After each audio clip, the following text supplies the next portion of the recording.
Hello. And welcome. No, it's weird when we say it quiet. Just sort of the story. I gave Max a complex. I'm Janey. No, she's not. And I'm Max. That's not true. No, we're starting again.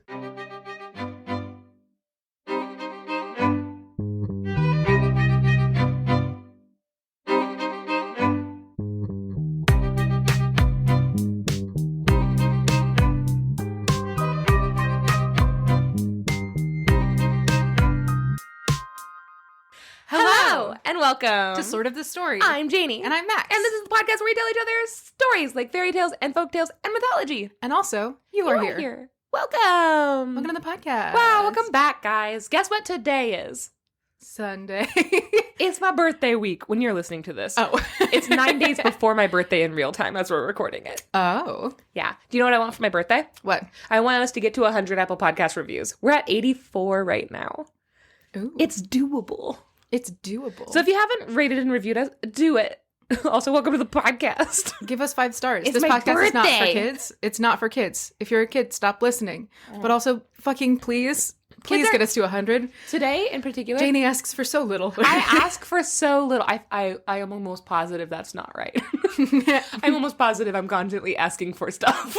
Truly. I have the personality of a raccoon reaching its little hands through like a fence to be like, grapes, please. Good. I just want to sit in that for a second. Spiritually, I am raccoon hands poking through your deck looking for grapes. And hot dogs.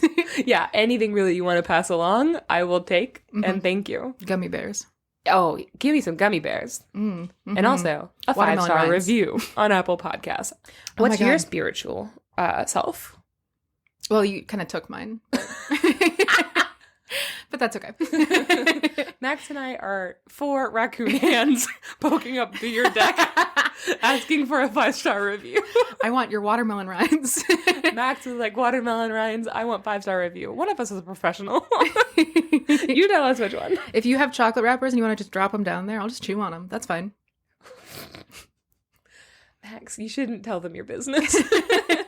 We are Listen, I'm working not on classy. this.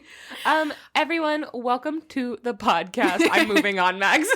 Oh, by the time this episode comes out, you'll have your birthday present that I got for you that I'm so excited about. What is it? I'm not going to tell you. You could tell them. No, I'm not okay, going to. you guys. No, because then you're going to edit I'll the podcast. leave and you go ahead and tell them. No. I'll tell them on the next episode after you have it. Okay. Okay. What if you got me a ladder? Now we have 2 ladders. His and her ladders. Aw. Hers and hers ladders. Is that what you got me? Yeah, that's what I got you. Good. Monogrammed hers and hers ladders. Yeah. And your ladder's a little bit shorter. I mean, as it should be. My 'Cause you're a queen. little shorter. Max wants to make sure that I am always looking up to her. Just remember your place is all I'm saying. Guys, if you are like, wow, I'm having such a good time, I wish I could hear this, but pay them money for it. Guess what? You can by signing up for our Patreon. Max, tell them how to sign up for the Patreon. Sure. You're going to go on the internet. Yeah.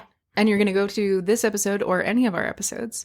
And you'll go down, scroll down to the show notes, which is where we talk about all of our sources and other stuff like that. You don't have to go and on you'll the see a link. internet for this. You have to go on the internet. It's just your podcast app that you're Yeah, listening but to that's on the this internet.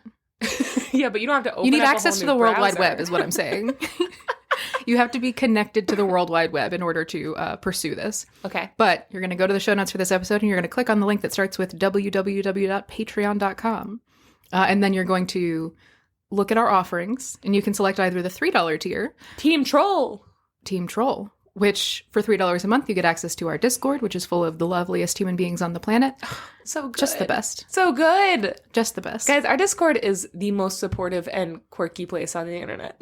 Yeah, it's very fun, and you should join us for $3. Or if you have $7 that you're looking to burn. Oh my God. First of all, what's that like? You had a good month this year. I have not had a good month this year. Oh, I'm having the worst month this year of my life. This year. Financially speaking, I have no $7 to spare, but if you do, give it. Yeah. Raccoon hands out. Give me your $7. Give me $7. And coffee grounds. And that's on being a story baby, which is the name of that tier. Yes, for $7 a month, you get access to the Discord. Plus, you get a whole bonus episode every month, full-length episode of the podcast, but it's a secret, and only our $7 Patreon subscribers get it. You also get access to the back catalog of bonus episodes, which there are 14 of them now. And most of the time, you get them a day early. Most of the time, this is when I accidentally forget to upload them to Patreon. Oh, but most of the time, you'll get access to our regular episodes a whole day early. So you can lord it over your friends and be like, you haven't listened. Oh my gosh. You can just like throw out some references and be like, you're going to think that's so funny tomorrow. Oh, I just did a little inside joke. It's just between me, Janey, and Max. And my $7 that I gave them on Patreon. Yeah. Anyway, you could do that. And we would appreciate that as well. Good job, Max. Thanks, Janey. We have a theme today. We do have a theme. It's Janey's birthday, and she specifically requested that it be Shakespeare. Because, once again, baby gave what baby wanted. Woulda was Shakespeare. Woulda was Shakespeare. William Shakespeare was born on April 23rd, which is my birthday. And he also died on April 23rd, which, you know, is your birthday. I'm just saying. In 80 years, if somebody wants to send an assassin to get me on my birthday. That's actually what I got you for your birthday. Oh my God! A certificate for one assassination in 80 years. You know me so well. I'm going to live so long. Yeah. Oh. Or anyway. Or they're just going to be shooting a gun into the earth. Wow, how old is... Okay, anyway. So... How old is what? How old is the assassin? You had to get... At least 80. You had to get a baby assassin. Right now, they're just a toddler in a full tuxedo. Yeah, and they are ready to watch the light leave someone's eyes. Or at the very least, to shoot some dirt. Let's shoot some dirt, boys. Let's shoot some dirt, boys. So, in honor of our joint birthdays, I am once again... And because I was a theater nerd, and I have an undergraduate degree in theater, I requested that we do another Shakespeare episode so we can do more Shakespeare.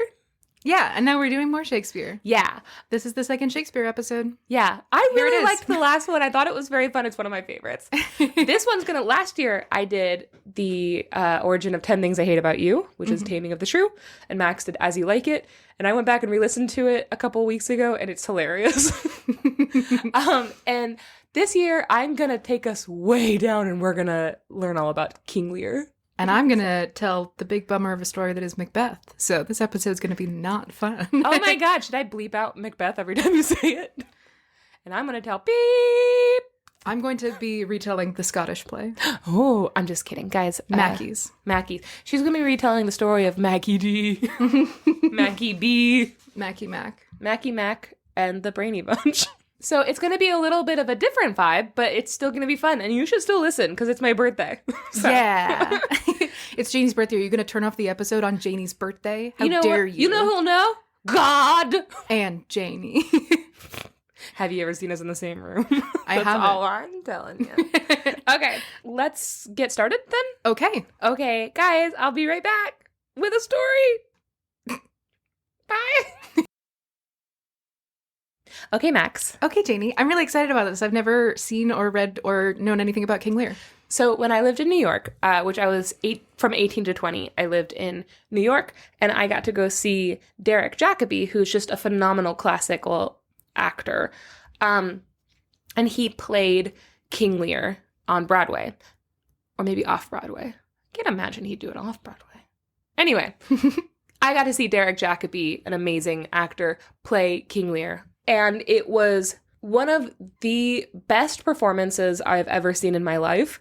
But also, it was the first time that Shakespeare really genuinely connected with me outside of adaptations, like 10 Things I Hate About You, which actually does genuinely connect with people. And it's a really excellent way of introducing Shakespeare. But the way that he performed this has stayed with me my entire life. I think about it all the time. And so I'm really excited to tell you about this right now. And just a little bit of a content warning for violence and eyeball stuff, and also dementia and some bummer topics. But I promise it's fun. Please don't turn it off. It's Janie's birthday. You it's can't my turn birthday. it off. Don't turn it off. Stay with me. Okay. Max, are you ready? I'm ready. Okay. King Lear. King Lear. So King Lear is an old man. Okay. I think white hair, distinguished, retiring age.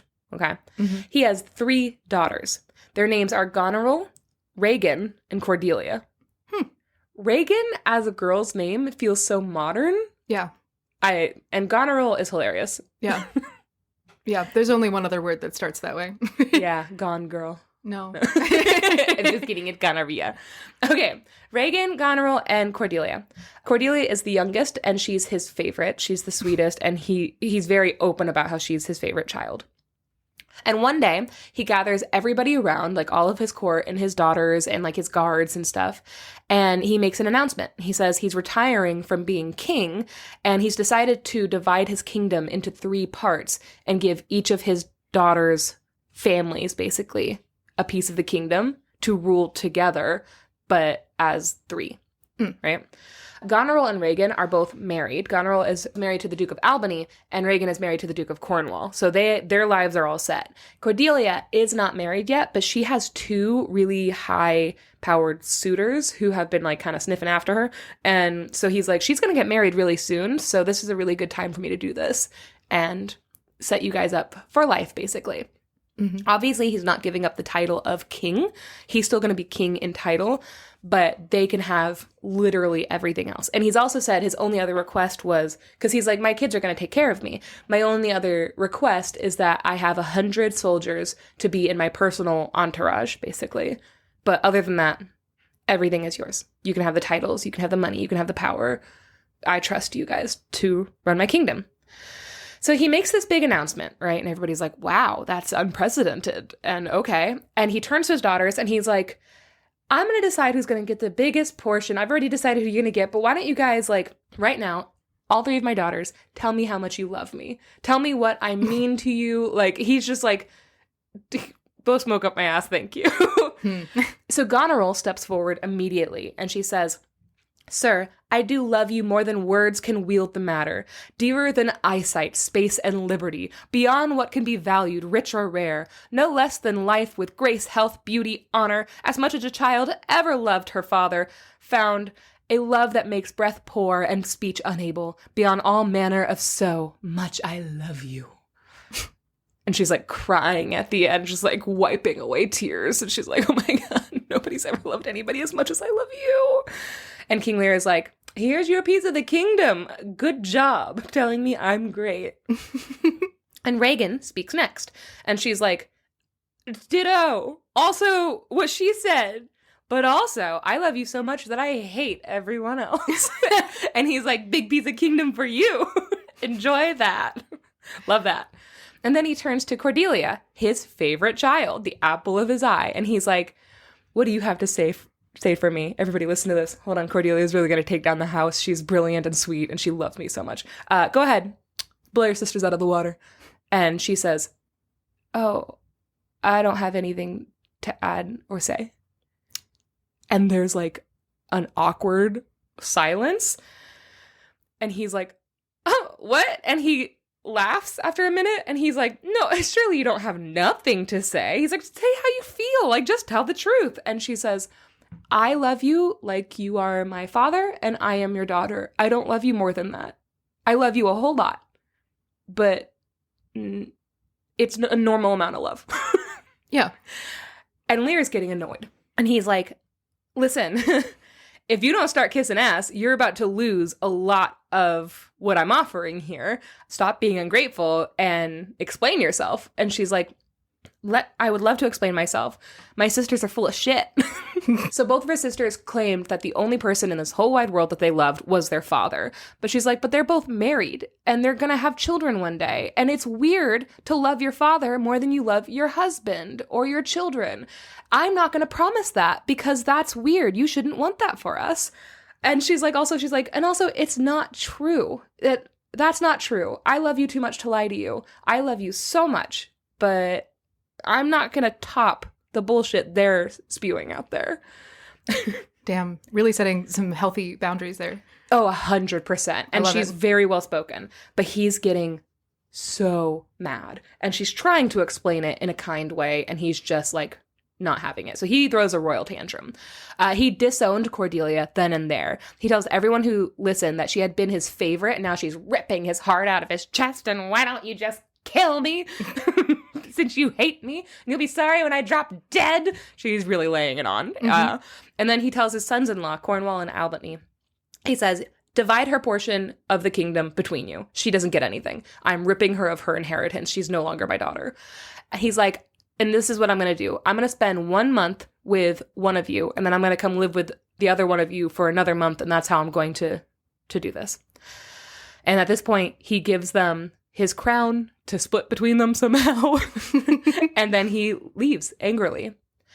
Right after he does this, he like doubles down. Everyone's like, oh, maybe he'll cool off. And he calls the King of France and Lord Burgundy. These are the two men that were vying for her hand in marriage. And he's like, who wants her? Literally, either of you can have her, but just so you know, I'm not giving a dowry. So you take her as is. She's worthless to me. Jesus Christ. Yes. And he's like, if you don't want her, leave her here. I don't fucking care. I don't care what happens to her. But this is your chance. Take her if you want her. And the King of France starts protesting. He's like, hey, that's really fucking harsh. Like, what the hell? And he's like, Cordelia could not have earned this reaction unless for some reason she went on like a mass murder spree, which is unlikely. Like, what? And he's like, or maybe you were lying before when you said you loved her. That's the only explanation for how you're acting right now. Either you were lying before, or she's murdered a bunch of children in an orphanage in a particularly heinous way. And at this point, Cordelia's like, Dad, please tell the truth. She says she was someone who showed her true nature through her actions, and she wouldn't lie to his face the way her sisters did. And she also was like, words don't come easily to me. I don't talk a whole lot. You know this. She's always been very shy. But she's like, but I told the truth. And that, you may not see it right now, but that makes me a better person. That makes me somebody you can trust. So please don't lie and tell them that I did something terrible, because I didn't. And Lear is like, well, I wish you had never been born. How about that? Jesus Christ. Okay, keep in mind, this tantrum is blown way out. He's blowing things way out of proportion. Yeah. I do think that it's worth noting for later. So at this point, the King of France steps in and is like, hey, you're mad that she's a little shy and she wouldn't kiss your ass in front of everyone? Like, that's not right. And he turns to Burgundy and he's like, are you still going to marry her? Are you still wanting her hand in marriage? And he also says, she herself alone is worth the price of the dowry. Like, she has proven her character. Do you still want to vie for her hand? And Burgundy turns to the king and says, just give me the dowry you originally promised and I'll take her away and you'll never have to see her again. What a piece of shit. Yes. So Lear is like, no, I'm not going to do that. She's worth nothing. And Burgundy turns to Cordelia and says, like, well, you lost the king as your father, so you lost me as a husband. Sucks to suck. I'm really sorry about this. If you decide to get rich again, call me. Later, hater. Later. And then he skateboards away. Lord Burgundy is cool as fuck. Why is he so cool? The King of France, however, turns to Cordelia and he's like, I'm proud of you. That took a lot of courage, and that was worth more to me than any money. You're loyal and you're strong and you're smart and everything you said made sense. You would be a really good ruler. You're proving yourself. And I'm really sorry this is happening to you. And so he turns to King Lear and he's like, I'll take her as is. She's going to be the Queen of France. And you suck. And we're not friends anymore. And Lear walks out with one last hateful, like, I hope you die. And he leaves. That's wild. Also, though, like, the title of Lord doesn't necessarily come with, like, a salary or anything That's like that. true. So I would, like, Burgundy, it is easier for a king to be like, I don't care about the money. You're absolutely right. I didn't think about that, but yeah. Yeah. Yeah. This also did, though, set her up with somebody that was going to really value her and not just, like, take her on as, like, arm candy or, like, as, like, a prize, you know? Yeah, absolutely. So, I mean, there's a silver lining to this for her. Yeah, honestly, this probably worked out. Yeah. Like, it did force them to show their true colors. So yeah. she's probably And she's the type of person that cares about that a lot. Yes. So before she leaves the castle with her new husband, Cordelia turns to her sisters and she's like, I need you to promise me you're going to keep true to your word. I know that was bullshit, but you have to take care of our dad. He's so old. Like, he's so old now. He's so old. Oh, God, he's gross. He's so old. He's got that gunk in the corner of his mouth, you know. You're going to have to use those tiny scissors and clip his ear hairs. Oh, my God, his ear hairs, guys. Please. And his nose hairs. Take care of his eyebrow. All the hairs. He's so hairy now. And he smells so weird. Well, like, not, like, bad, but, like, decrepit. Okay. He smells like Medicine. dust and furniture polish And medicine. and medicine and like mold. How does he smell so moldy? And every year his pants get higher and higher. They're the same pants. Is he getting smaller somehow? Okay, so she tells all of this to her sisters. That's an exact quote. We were doing the dialogue. But her sisters basically spat at her and were like, mind your fucking business. You're not even our sister anymore, so sucks to suck. Wow, everyone in this sucks. They so also, far. yes, the sisters also are like, have fun. The King of France is marrying you out of charity, and he's gonna show his true colors later. So have fun. And Cordelia leaves in tears. She goes to France. They're in Britain. Okay, so Act 2. The Earl of Gloucester, who is in Lear's court, right?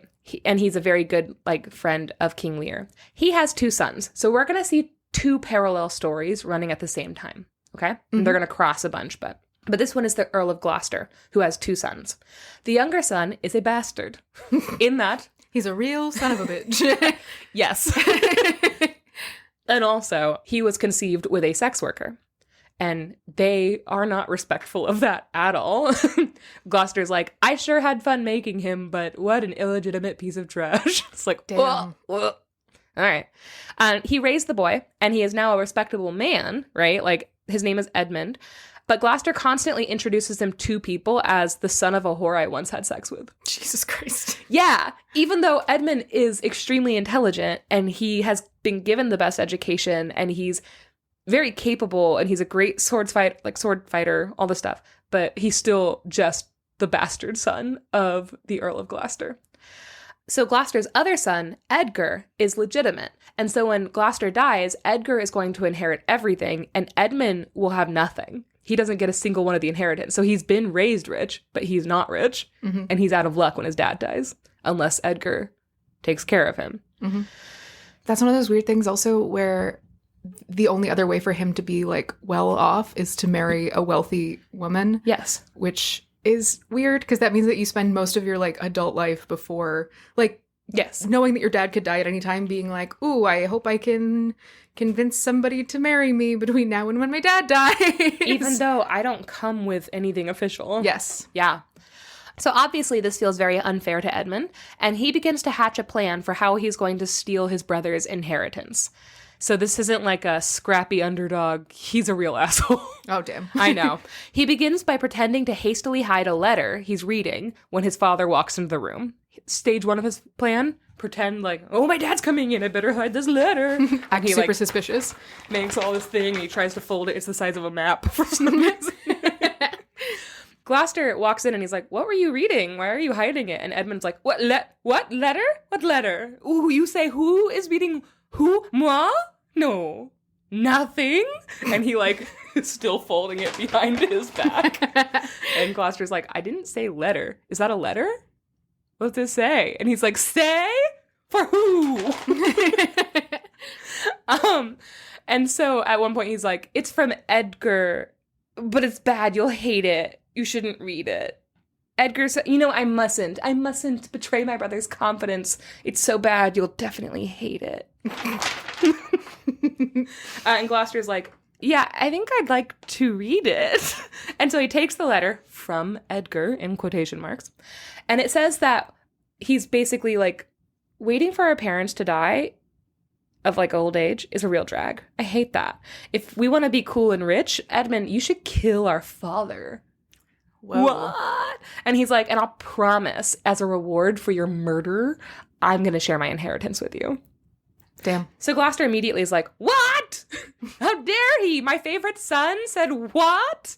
No questions asked. And he's like, guards, bring Edgar to me right now. But Edmund's like, no, Papa, you mustn't. Our Edgar will never do this, okay? He's probably testing my loyalty to see my reaction for this so-called plan. No. I'm sure it's a mistake and a misunderstanding. Please, I'll figure out what's going on. And he basically says, tonight, I'll have a conversation with him and ask him outright. And if you want, you can spy through the wall hole. The wall hole. The hole in the wall. The famous Gloucester wall hole. Where I was conceived. There's a hole in the wall where the kids all have a ball. The place of my birth. Anyway. What? He was born through the wall. Oh, no. So the He's wall real is, narrow. the wall hole is his mom. Oh, no. Yeah. So Gloucester's like, okay, fine. If we can visit the wall hole, then yes, I agree to this plan. I only make a big deal about the wall hole because they gloss over it as if it's just like a normal thing. And I'm like, there's not usually just a hole in the wall. What's that for? For listening. For looking and listening. Scheming. Yeah. So Gloucester points out that there have been solar and lunar eclipses in Britain recently, which is just like here. Oh my right? God. I know. That's so crazy. And these are bad omens for Britain. I know. No. He Wait, says, bad omens for Britain? That Yeah. could be okay. that could be fine. You know, it's unclear. We'll wait and see. So he basically is like, look what happened to Lear and his daughters. Like, everything's kind of falling apart.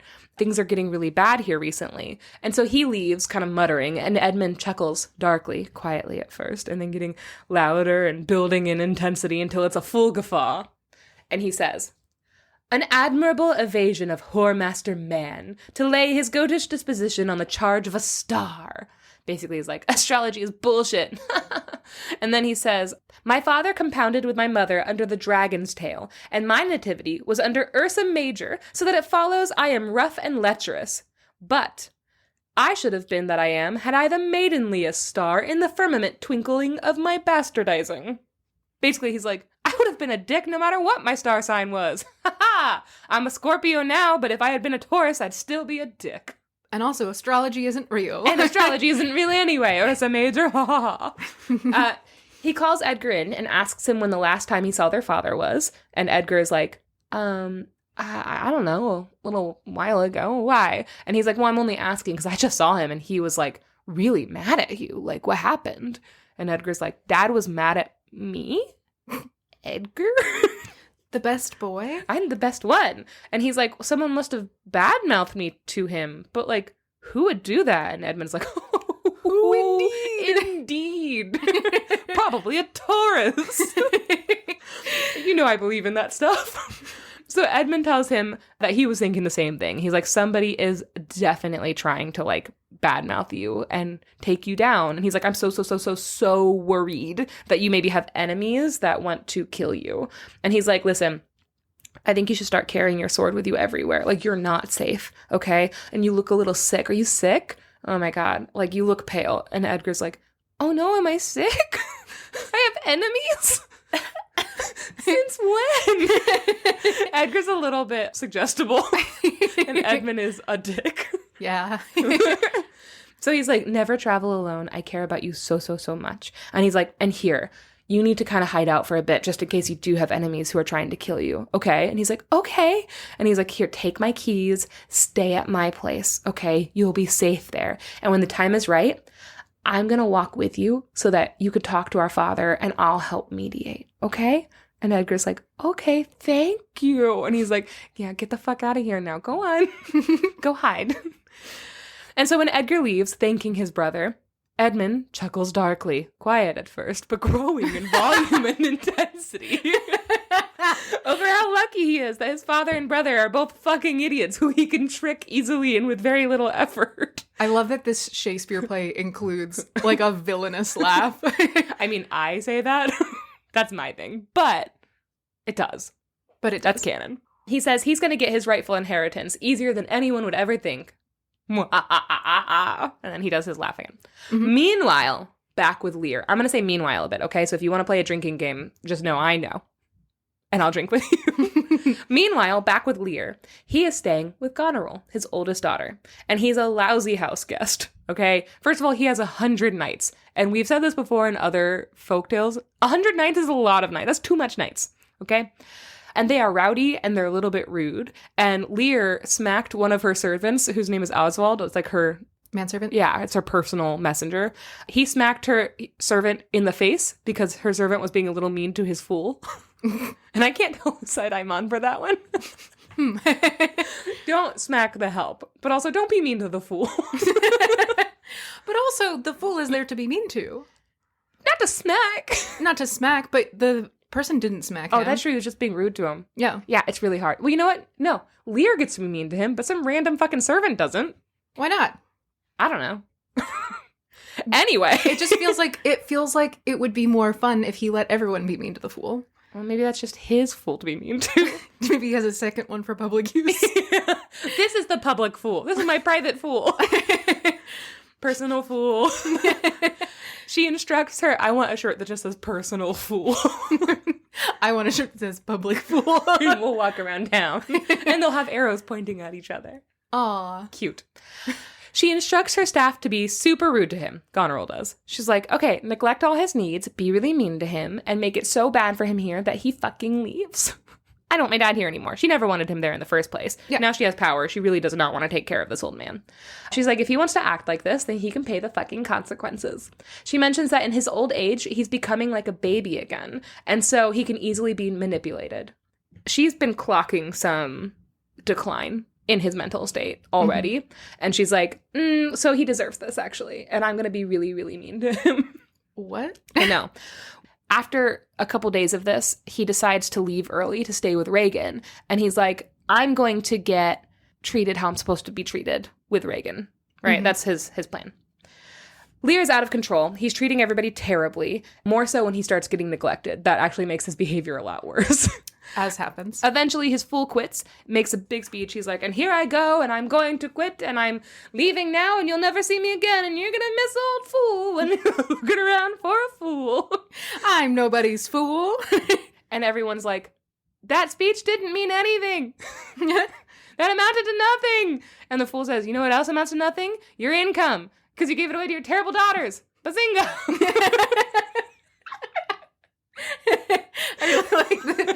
I really like that Shakespeare also has the first recorded use of the word bazinga. That is true. He also chastises Lear for sending his only good daughter, Cordelia, away. The fool can say, by the way, this is true of just like the jesters and stuff. They got away with saying what nobody else could say to kings because that was their job. There's a literal term that's jester's privilege or fool's privilege. Yes. Yeah, for like the fact that the only person who can actually talk shit to a leader's face is the person that is like there for their entertainment. Yeah. Kind of. And this fool straight up is like, you want to know what a joke is? You gave away all your power to evil kids and you chased away the only loyal kid you had. Like, haha, good one. And also in the process made yourself the enemy of the King of France. 100%. And so he calls King Lear the fool. He's like, you're the real fool here. It's not me. And King Lear is very mad about that. But the fool continues to absolutely dunk on him. He tells him that he's fucked up big time by basically bending over so his daughters could spank him. And he says, when thou clovest thy crown in the middle and gavest away both parts, thou borest thine ass on thy back o'er the dirt. And that just means like, you gave away your crown, and now you're being spanked. Yeah, it's hard to read those. The fool also tells him that he split his brain in two and gave the parts away to his daughters, essentially calling him brainless. I don't have to add all of this, but the fool is really getting some good roasts. Damn. Lear tells him that he could have him whipped for lying, and the fool counters that his daughter would whip him for telling the truth. How strange. Goneril comes in, and she's like, hey, your entourage is getting too rowdy and you're not acting like you're supposed to be acting. You're king. Like, shape the fuck up. Like, what's wrong with you, Dad? And this surprises Lear because up until now, his kids had been kissing his ass. And all of a sudden, she just walks up and starts telling him that he's a piece of shit and that everybody's being terrible. And he's like, you're supposed to love me more than you love breathing. What's happening? Why are you being mean to Lear? Goneril is like, by the way, you don't need an entourage this big. I want to downsize it by a lot. She says the only ones that are going to be allowed to stay at her house will be those who are like him, old and quiet. Oof. Lear is like, you're being terrible. And they get into this fight that escalates until he decides to pack up and go to Regan's house. He begins to think that compared to how terrible Goneril is, Cordelia's infraction actually wasn't that bad, but he isn't ready to like say it out loud to people yet. But he's like, oh no. I might have goofed. Right away, he's like, whoops, Cordelia might have been right. As he's leaving, Lear cries out to God to make Goneril barren, or better yet, give her a daughter that is just as terrible as she is. Her husband has come out to watch the show, and when he leaves, he asks her what happened, and Goneril tells him not to worry about it. She's like, it's nothing to concern yourself with. But as she's saying this, Lear storms back in to fight some more. And another thing. Because he found out that over the last 2 weeks, she's dismissed 50 of his knights. Holy shit. He had one fucking request, and it was 100 knights, and she's downsized by half. And he basically is like, I'm leaving. That's so shitty. And I'm going to be treated better by Regan. And we're going to hate you together. Goodbye. And he leaves with his 50 knights. When her father is finally gone, Goneril's like, can you believe that guy? And her husband's like, well, and she's like, shh, I don't care what you have to say. She's like, we can't give in to Lear. I know that looked harsh, but we can't just like give in to his demands. He's old and he's senile and he's stupid and he needs to be like knocked down a couple pegs. And she's like, we have to put our foot down because we're in control now and he needs to know that. And so she sends a servant with a letter, her servant Oswald. She sends a servant with a letter for her sister. And basically the letter is like, Regan, this is what happened. And she adds a couple juicy details that maybe didn't happen. And she's like, don't give in to any of his demands. It'll make me look bad. And, you know, take my side and don't take our dad's side, basically. As he's going to Regan's home, Lear starts thinking about Cordelia and he realizes he misses her a lot. And he already regrets what he said. And he's like, why did I do that? Like, that was really rough of me. Like, my pride has gotten the better of me. And he very quietly says, I did her wrong. Just outright, he says it to himself. He tells his fool, who is still riding with him. His fool. What? I know. He's like, I quit, but I'm not going to leave you alone. Well, what made me laugh was after that whole speech and that whole fight, when they were like, that amounted to nothing. It did amount to nothing. The fool didn't actually quit. That's really funny. Which makes me wonder if the fool is constantly quitting. Nobody believes you. Yeah. Good. As they ride, the fool tells him that he's acting like a crazy old man, not like a wise old man like he should be acting. And he's like, you need to buck up. And at this, Lear starts to get worried. And he says, oh, let me not be mad. Not mad, sweet heaven. Keep me in temper. I would not be mad. So he's like, oh no, am I going crazy? And the fool's like, yeah, bitch. You're acting crazy. Also, I quit. You'll be sorry when I'm dead. Meanwhile, naughty little Edmund the bastard. Not my words, Shakespeare's words. Really? No, but that's basically how he describes them. Edmund gets news that Regan and her husband are coming to visit Gloucester. So they're going to spend actually a lot of time at Gloucester's house. There's 2 locations. One is anywhere Lear is, and then the other one is at Gloucester's house. Okay. Mm-hmm. Apparently, Regan's husband, the Duke of Cornwall, and Goneril's husband, the Duke of Albany, are kind of in a little bit of a tiff. They're arguing back and forth. There's strife, like a little civil war is brewing amongst the sisters, kind of. Edmund is like, I can probably use this. Let me think. And then he does an evil laugh.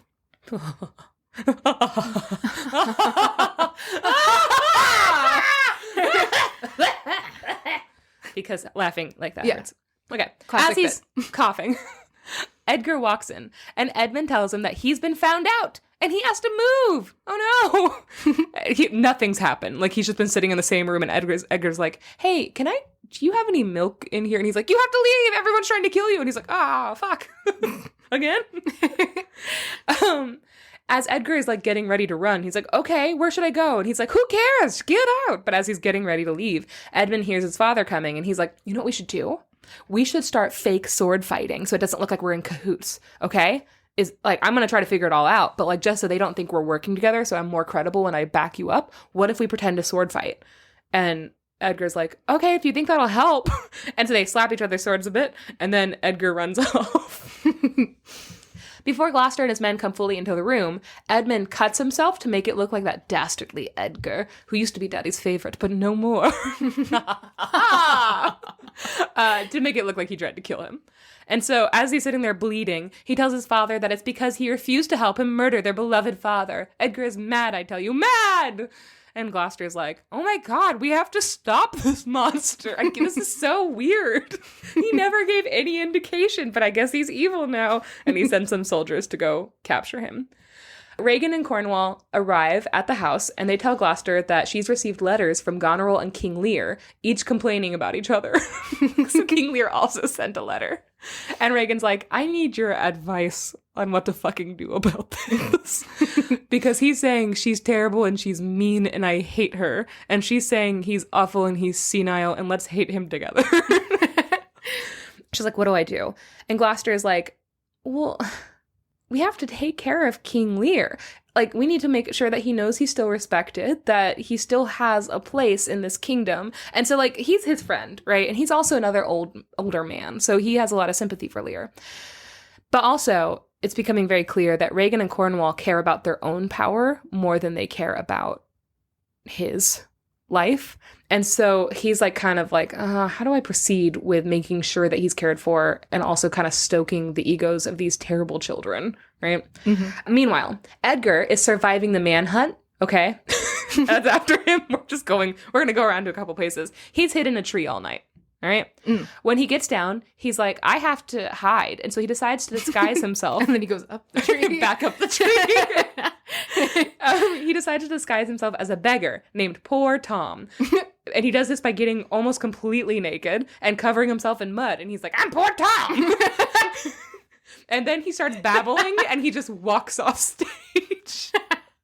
Edgar, you need to ask more questions. But now Edgar's going to be Poor Tom. Just remember that. And he's going to spew some nonsense. And I'm not going to read a single thing because it's the weirdest things I've ever read. And it's like a million tongue twisters. It's really weird. Okay, so Lear makes it to Regan's house, but she and Cornwall aren't there. He wanders the town with a few men he has left in his entourage, and he learns that his messenger he had sent his letter with, he has this like trusted messenger that he actually fired before, and that messenger was like, his name is Kent. I'm only explaining this now because I don't really focus on him, but Kent was his loyal like servant for a very long time, and he loves Lear, and Lear, when he pushed Cordelia out, he fired Kent. And Kent was like, you can fire me, but I'm not fucking leaving. And so then he disguised himself as another messenger and nobody recognized him. His name is Caius. His name's Poor Tom. His name is Poor Caius. So he had sent his messenger with his letter, right, to Regan. And Regan put him in the stocks. Oh. Yeah. So as Lear he starts to wander around the town looking for his daughter, and he finds his messenger in the stocks. And he's like, that's a huge disrespect. Like, what the hell? And so he goes to Gloucester's house and he's like, I'm here to talk to my daughter and her husband. Because clearly there's some sort of fucking misunderstanding here. But they refuse to come out and talk to him at first. They keep sending Gloucester out to be like, they say that they're too sick to come out. Yeah, they're doing this weird fake cough. And it's infuriating and it's an obvious lie. And Gloucester feels really awkward. He's like, I'm really sorry. I don't know. They're saying that they're not going to come up. And so Lear is like, I'm going to break the goddamn door down if they don't come out right now. And Regan comes out and is like, Daddy! Oh my God, I'm so happy to see you. I didn't know you were here. And it's like a really weird, like, yeah, he's like, what? And so he's like, listen, I'm here to complain about Goneril. But Regan's like, you're old and feeble. Go back and apologize to her so she can take care of you. Like, immediately. And this is ludicrous to him, but he doesn't see it as an insult at first. He's like, you just don't understand. So he's in the middle of telling Regan that she's so much better than her sister, and he only has one child left, when a horn sounds. Goneril has arrived at Gloucester's house. A word? She comes in, and Lear is like, that bitch! No, Regan! Can you believe she's over here to talk to us? And he turns around and Regan is already going over there and she like takes Goneril's hands and Lear's like, betrayal. What? So he and Goneril get into a fight. She calls him old and he calls her a disease. He tells her that he and his 100 men, which I assume he's like trying to hire them back. He's like, we're going to stay with Regan. Regan will let me have my 100 knights. And Regan's like, I agree with Goneril. 100 knights is too much. And she's like, actually, 50 knights is too much. And Goneril's like, yeah, if they want to stay here, you'd probably have to downsize to what, 25? And Regan's like, I'd say 25. 25 knights. That's enough. You know what, actually? You don't need any knights. What do you need knights for? So maybe 0. Nobody. You don't get anybody. Maybe it's just you, and you could stop being such a burden. And both sisters... And he's like, what the fuck? And Regan's like now spewing some nonsense, and he's like, I'm going back with Goneril. What? He's like, fuck. Lear says, "No, you unnatural hags. I will have such revenges on you both that all the world shall. I will do such things. What they are not, I know not. I'm going to do something." He says, "What they are yet, I know not, but they shall be the terrors of the earth." Why I oughta. I just love the actual quote is, "No, you unnatural hags. I will have such revenges on you both that all the world shall. I will do such things. What they are, I don't know." That's the literal line. Thunder sounds in the distance, and he's like, "I'm not going to cry in front of you. I bet you think I'm going to cry, but I won't cry in front of you. You don't deserve it." And he says, "In order for me to cry, my heart would have to break into 1,000,000 pieces, but it won't, and I'm not going to cry." He makes this big speech where he's not going to cry. And then he runs off into the storm because there's like all this thunder is brewing. And he tells this fool as they're running, he's like, "I feel like I'm going crazy." And the fool's like, "You are. Where are we going? Why am I following?" Oh, the fool is a figment of his imagination the whole time. Nobody else sees the fool. Oh, no. Gloucester follows him out of his house, right? He walks off stage with him. Goneril and Regan talk about what a pity it is that their dad won't accept their generous offer. And they were like, "We'll gladly take him out of the rain. Like, it's so unsafe for, like, an old man to be out there in the storm like this, but we're not going to take a single one of his followers. So, like, I guess he just has to stay out there and learn his lesson." Jesus.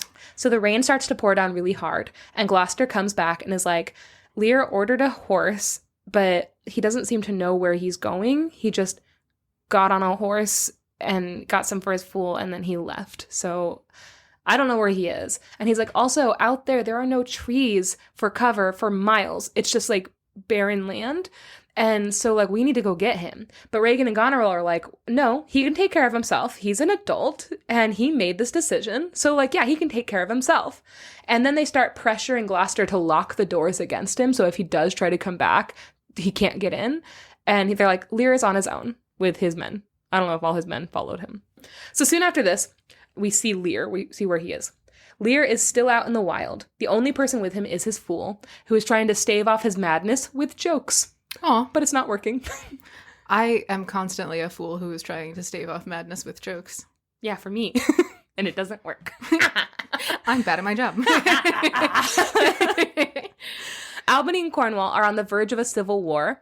So several days have passed, okay? Mm-hmm. Albany and Cornwall are on the verge of a civil war, and they're trying to keep it under wraps. France has been sending spies, and they're quietly preparing an army. Because Cordelia's like, "I'm going to fucking figure out what's going on." Lear's messenger, Kent in disguise, gives a man all his money to deliver a message to Cordelia to tell her the truth about her father's ill treatment. And he's like, she needs to know exactly what's happening. So he's trying, like, all of his money. Like, he's, like, trying his hardest. Act 3, Scene 2 opens on King Lear, white-haired, looking shabby, standing in the middle of a raging storm. The storm has been going for days, and he's screaming into the sky. And his fool, who's really worried, is like, "Can we please go back to your daughters? Can you say sorry? I feel like we are at the point where you could just go back and say sorry." But Lear's like, "No! I'm in the rain!" What's that one Simpsons meme where it's like old man screams at cloud or whatever it is? There's like a newspaper cover. That's Lear. That's Lear. Old man screams at cloud. Lear says he never gave the weather a piece of his kingdom, so the weather doesn't owe him anything. But his daughters are ungrateful and terrible. So he's like, "I'll stay in the weather. It's okay if it's treating me bad because it doesn't owe me anything. But those ungrateful kids owe me a lot of things and they're treating me bad. So I stay here with my new daughter, the weather." The messenger / Kent finds them, and he begs King Lear to find shelter as well. He's like, "Hey, the fool is right. It's time. We need to get you out of the rain. It's been days. You're going to get really sick." And he's like, he also says this is the worst storm he's ever seen. So things are dire.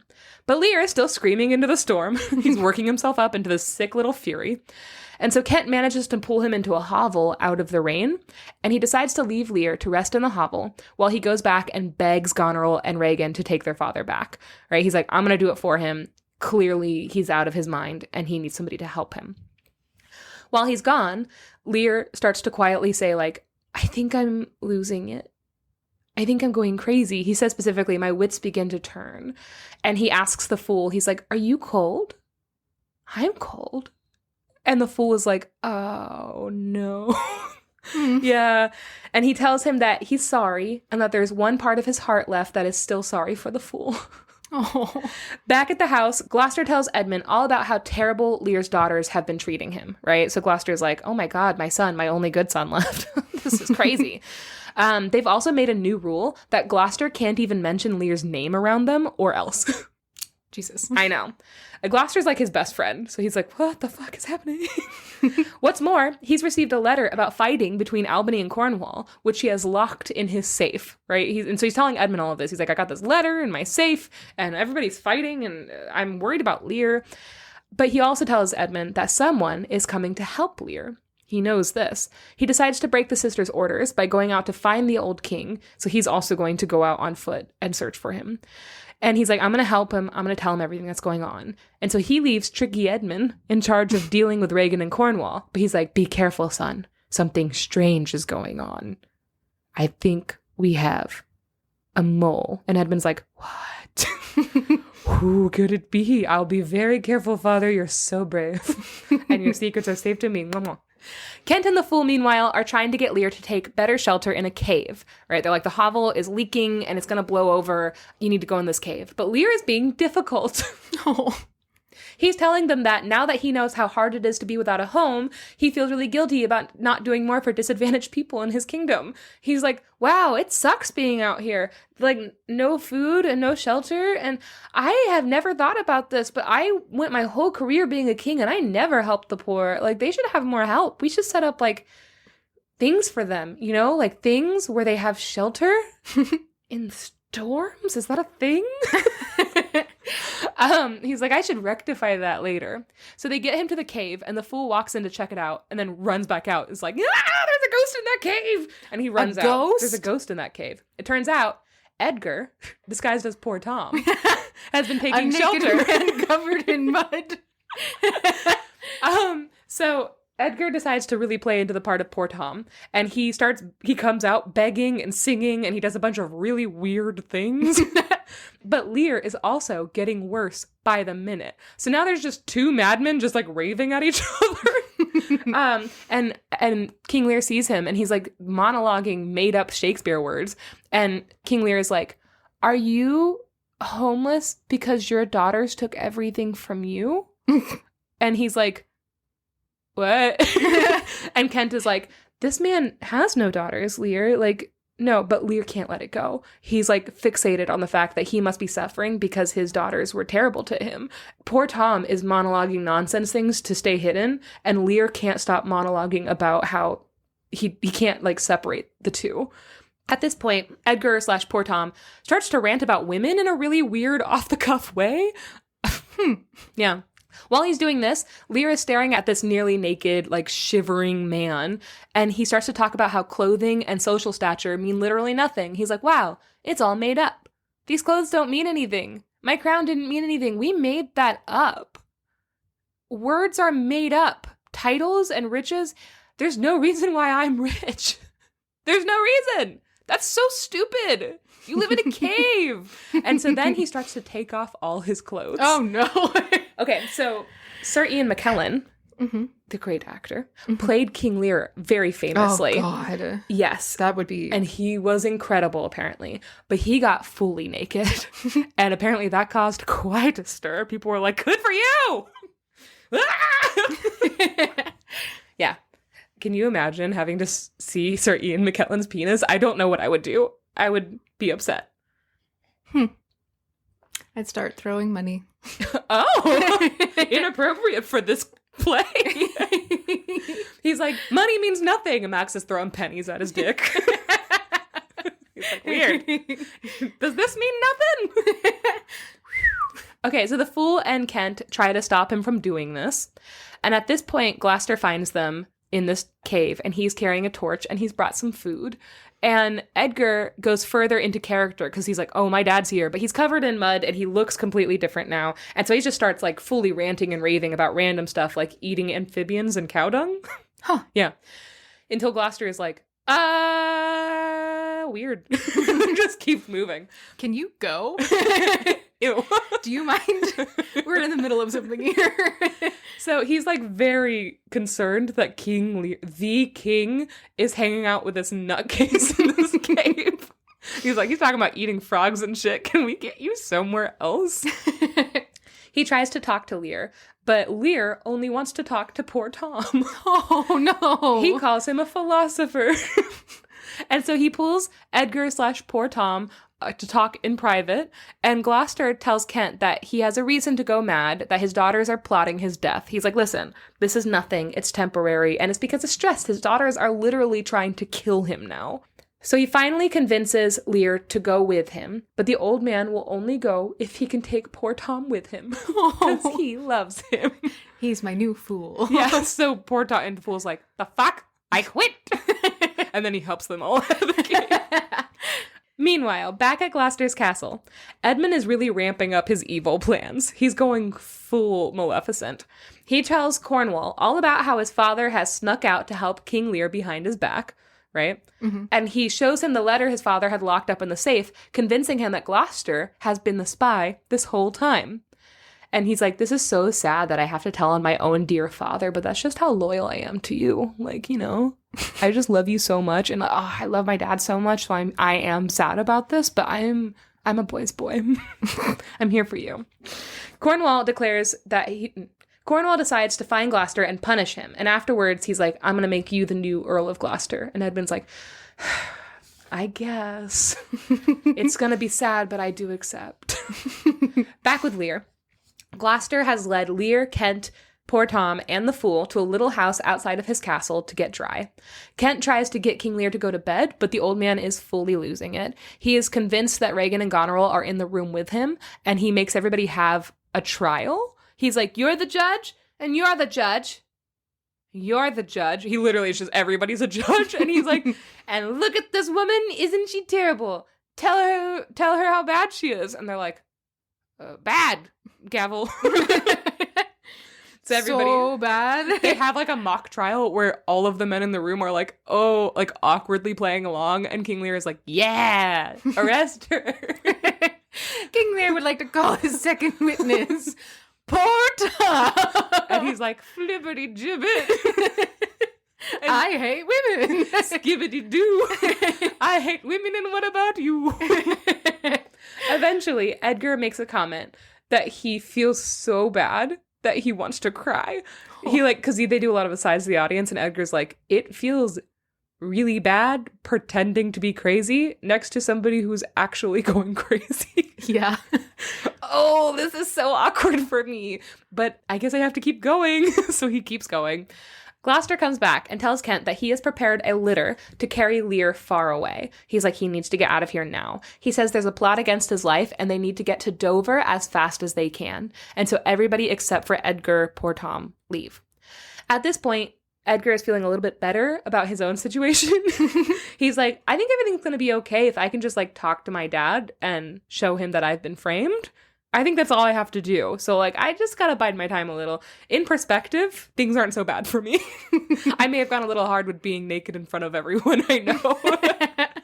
Meanwhile, Goneril, Regan, and Albany have been shown the letter proving Gloucester was helping Lear behind their back, and they're furious. They begin to talk about what the best punishment for him would be, and Regan is like, hang him instantly! And Goneril's like, pluck out his eyes! And Cornwall's like, no, I'll take care of him. Hey, girls! You came up with those answers too quick. Women. Women. He sends Edmund to escort Goneril back to her home. He's like, you walk her home, okay? I'll be there shortly, mine wife. And she's like, sure, I'll walk with Edmund. Bye. And then they walk off, alone and unsupervised. Interesting. And then they leave. As they exit, Gloucester is dragged in. He's been caught. He did get Lear away, but they caught him on the road. And they all know now that Lear is going to Dover. They don't know exactly where in Dover he's going. And Gloucester's like, you're all guests in my house. Why are you acting like this? I didn't do anything wrong. You're really going crazy here. And Regan and Cornwall tie him to a chair, and she starts to rip out some of his beard hairs. And he's like, ow. And also, ah. Why? Yeah. They berate him and they scream at him. They demand to know why he sent Lear to Dover, where he was going, what was he planning. But all Gloucester will say is that he did it to save Lear from his monstrous daughters. He says, quote, "Because I would not see thy cruel nails pluck out his poor old eyes, nor thy fierce sister in his anointed flesh stick boorish fangs." And then he tells them, "But I shall see the winged vengeance overtake such children." To which Cornwall says, "No, you won't," and tears out one of his eyeballs. Jesus Christ. Yeah. What the fuck? I didn't know how to warn you about that without, like, fully just ruining it. But they do this on stage. They have to have a visual stunt on stage where they scoop out an eyeball and throw it on the ground while Goneril laughs and claps and, like, runs around and is just, like, so excited. Jesus Christ. So you have to watch somebody lose their eye. And as he, like, does this scooping motion and he throws something that sounds like jelly on the floor, his actual eye has, like, makeup on it over it suddenly. Like, they do it all in real time. It's very realistic and very upsetting. There are also servants in this room with Gloucester. So they have servants attending them. They're Gloucester servants. They're people that have served this guy his whole life. And they're also now stunned. They're watching him get tortured in real life. And he's just lost an eyeball in front of them. And they're all like, what the fuck? Oh my God. Maybe these people are crazy. I feel like they're not fully there. By the way, guys, I know I am going to put a trigger warning. I am using the word crazy and insane quite a bit, and that isn't cool to just throw out. I know that. But for this sort of play, I honestly can't, just personally, Janey, I can't think of any other way to talk about this play. Yeah. So I do apologize. I don't throw the word crazy, or I'm trying more and more not to throw the word crazy out in modern day. But for this particular play, it's a lot about, like, going mad and stuff. So yeah. Just I felt like I had to have to say that. I do need to find better ways of talking, but for the purpose of this play, there's just too much going on. So I'm going to continue using it, but I also know that that's not cool to say modern day about real life people. Yes. Yeah. I do feel like a lot of this is like a mob mentality, like paranoia kind of. Well, yeah. It's a lot of power. It's them striving for power and one-upping each other to the point where they have fully lost their humanity and their sense of empathy. Yeah, and it feels like it's also like there's a line in my play, Macbeth. Whoa, spoily. That effectively comes down to, like, I've come this far, like, why would I stop now? It would be as hard to go back as it would be to go forward. And so it's kind of a lot of, like, there being, like, there's no way to deal with the situation except to continue escalating. Yeah. You know? At a certain point, you can't really take back your bad behavior. And you just, but they're not introspective like this. They're enjoying the escalation. Yeah. You know? Okay. So as Gloucester is screaming because his eye has been plucked out, Sure. Regan tells her husband to take the other eye too. But before he can do that, one of Gloucester's servants rebels and takes a sword and, like, attacks Cornwall. He's like, I can't watch this happen. Like, what the hell?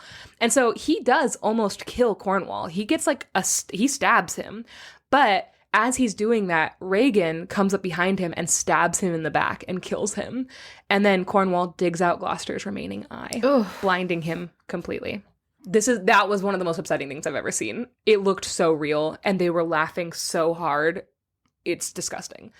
Blind now, Gloucester calls out for Edmund's help, but Regan is like, you're calling for Edmund? He's the one who turned you in, you stupid old man. Jesus. At this point, Gloucester realizes not only has he been tricked, but Edgar was innocent this entire time, and he chased him out.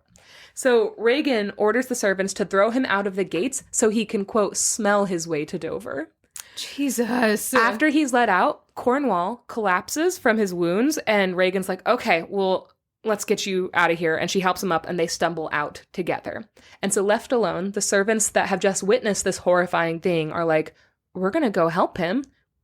We got to go figure out how to get Gloucester to Dover safely. So they kind of leave after him. Act 4. Edgar, still disguised as poor Tom, comes in talking about how things are really bad, yes, but at least they can't get any worse. Oh. At which point his father wanders in, bleeding from his empty eye sockets. Jesus Christ. An old man who used to be Gloucester's servant is traveling with him and is trying to help guide him. But Gloucester is like, Listen, I was more blind before when I doubted my youngest son. Like, I see more clearly than I have in a really long time, and I just feel so guilty and all this stuff. And so Edgar is seeing and hearing this, and he can't believe it. And the old man tells Gloucester that there is a crazy man on the road, and talking about poor Tom. And Gloucester is like, I met a man like that last night while I was talking to King Lear, and he says there was something about that beggar that at one point reminded him of his son. And he says, as flies to wanton boys are we to the gods. They kill us for their sport. So he's basically like, little boys rip wings off flies, and the gods are just fucking with me. Oh. So he asks the old man if poor Tom is naked, and the old man's like, yeah, pretty naked. Then Gloucester's like, okay, can you go and get him some clothes? And the old man's like, I'll get the best clothes I can find. And the old man leaves and then brings back clothes for poor Tom to wear. And then Gloucester's like, leave me here. I'm going to pay this guy to take care of me. You go. You can't be seen with me. Oh, I know. So he calls out to poor Tom, and Edgar has a really hard time keeping in character of the madman, right? He's like, but he keeps the character, he keeps lying to Gloucester longer than he needs to. Mm-hmm. I do think there is an emotional reason why he isn't ready to reveal himself to his father yet. But just so you know, it's weird how long he keeps up the ruse, to the point where people have speculated, like, maybe Edgar's evil. Oh no. But he's not, he's definitely not. But it's a lot longer than he needs to. I think there's an emotional reason why he doesn't feel comfortable being himself around his dad again, you know? Yeah. Especially since his dad is now in this state. I don't know. I mean, the reason why Edgar is here is because of Edmund. Like, Edmund, who's the person he trusts most in the world. Yeah. Next to his father. Yeah. So it's kind of a weird thing of, like, he doesn't know what's going on. He doesn't know. It doesn't seem like he knows at this point whether Edmund has betrayed him. He still believes that. Yeah. You know. Oh, 100%. So it's kind of like he's like, one of these two people is lying about their intentions. Yeah, but now his dad doesn't have eyes. I feel like wandering around blind without eyeballs. You kind of get my trust now. I'm sorry. Yeah. Anyway, Edgar is having a really hard time keeping the character, but he feels he must. He says, bless thy sweet eyes, they bleed. And Gloucester is like, can you lead me someplace? I want to go in Dover. There is some cliffs, and I want to go up there. And he says, there is a cliff whose high and bending head looks fearfully in the confined deep. Bring me but to the very brim of it, and I'll repair the misery thou dost bear with something rich about me. From that place I shall no leading need. So he basically is like, I'm going to give you money, a lot of money, to lead me up to the cliffs and then leave me there. I don't need you to guide me back. Yikes. And Edgar says, give me thy arm, poor Tom shall lead thee. And he takes his arm, and they walk off together. Back at Gloucester's castle, Goneril and Edmund are having a sexy little moment. Do you fucking care about this? It goes from this to, it's so sad, and suddenly they're like, ooh, we're sexy and we're evil, and maybe having an affair, and everyone's like, who cares? Who cares about you? We hate you. We hope you die sad. She's in the middle of telling him that she's surprised her husband Albany hasn't arrived yet. Like, what? They have extra time together. And then a servant arrives and informs her that her husband has abandoned their cause. Albany has fucking switched sides. He's bailed out. He was told the French army is on its way. And when he did, he smiled. Oh, no. He was like, maybe Lear's terrible children are going to get what they deserve. Shit. He also didn't like the news of what they did to Gloucester. Fair. He wasn't a fan of that. So Goneril calls her husband a coward, and she realizes that she now has to rethink some of her plans. So she's like, Edmund, baby, go away. She's like, you're going to hear from me soon, okay? I need to go divorce my husband and give him back his stupid name. And then they kiss for a long time, and he says goodbye. But she's like, okay, there we go. Remember that kiss for later, my love. And he says, yours in the ranks of death, which I am sad to say I do find that a very hot way to say goodbye. Yours in the ranks of death. I just think that's a hot thing to say. Pretty good. Goneril watches him leave and basically is like, now that he's the Earl of Gloucester and he's evil, I find him wildly attractive. As soon as he leaves, Albany comes in and yells at her for how she treated her father. He says, "Oh, Goneril, you are not worth the dust which the rude wind blows in your face. I fear your disposition." Shit. And Goneril's like, oh my god, you need to get your priorities straight. Like, she is annoyed. Their kingdom is literally about to get invaded, all right? So can you fucking buck up? You're the leader of this kingdom. You don't have to agree with the cause. You have to fight for your home, though. And as they're arguing, a servant comes in and tells them that Cornwall is dead. That stabbing that happened, it killed him. Yeah. Yeah. Albany is horrified about all this, but he is hopeful that this is a sign that justice is going to prevail at the end. So Albany's like, you know what? Good. Cornwall didn't need to be alive anymore after what he did. So, like, maybe this is, like, a sign that good things are going to come. And Goneril is also horrified, but mostly because with her husband dead now, Regan is single, and maybe she'll try to marry Edmund, actually. Oh, no. What the hell? Things are not going well for our hero. So she leaves, and Albany learns from the servant all the terrible details of Edmund's treachery and Gloucester's loyalty to King Lear, and he's like, I'm going to get vengeance for Gloucester. That was uncalled for and evil, and I'm going to fix this. So later, Kent, the messenger, meets back up with the man that he had sent to deliver the letter to Cordelia. So remember way back, he gave all his money to, like, a gentleman on the road and was like, go give this letter. The gentleman's like, okay, so I gave it to her. She read it. She cried a few tears, and she said a couple times, Father, sadly. And then she smiled a bit, which they were like, isn't that sweet? And I was like, no, that's scary. Pretty terrifying. You guys don't know women. That's when they are crying and then they start smiling. That's bad. That's not like, oh, I'm sad, but I'm getting over it. That's like, oh, I'm sad. Oh, now I'm mad. These men were straight up, like, she got to the part about her sisters and then she just started smiling. And they were like, God. She's always been so patient and kind. I was like, no, she has not been. Everyone's about to die. Okay. Ba-ba-ba-ba. Kent reveals that Lear is near enough now to Cordelia. He's in Dover. He's very close to where she is now. He's like, he could very easily reach out to her and be protected by her and the King of France. Like, basically, Lear is saved. And now that, you know, he knows that she's his only good daughter left and that she loves him very much, even with all that happened, like, everybody knows, like, if he reaches out to her, she would be so happy. But Lear won't even consider doing that because he's so ashamed of how he treated her, and also he has so much pride, he cannot bring himself to go there. So they're just separated right now. They're so close, and she doesn't know it. He learns that Cornwall and Albany both have military afoot. He doesn't know yet that Cornwall's dead. And then he leads the man to where Lear is so he can take care of the king, and Kent can do some business. Some business. Act 4, Scene 4.